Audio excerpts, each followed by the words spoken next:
இளைய தளபதி விஜயின் 61வது பட வேலைகள் மிகவும் வேகமாக நடந்து வருகிறது. படக்குழுவும் அண்மையில் வெளிநாடு சென்றுள்ளனர். அங்கு சில பாடல்கள் காட்சிகள் படமாக்கப்படும் என எதிர்பார்க்கப்படுகிறது.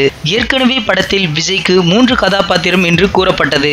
இந்நிலையில் விஜய் ஊர் தலைவன், மருத்துவர், மந்திரவாதி என 3 கதாபாத்திரத்தில் நடிக்க இருப்பதாக கூறப்படுகிறது. விரைவில் இந்த தகவல் உண்மையா என படக்குழு அறிவிப்பார்கள் என்று எதிர்பார்க்கப்படுகிறது. இந்த வீடியோ பிடிச்சிருந்தா லைக் பண்ணுங்க. விஜய் 61 படத்தை பத்தின கருத்துக்களை கமெண்ட்ல போஸ்ட் பண்ணுங்க. மேலும் இது போன்ற பல சுவாரஸ்யமான தகவல்களுக்கு சினிமா நியூஸ் அப்டேட்ஸ் மறக்காம சப்ஸ்கிரைப் பண்ணுங்க.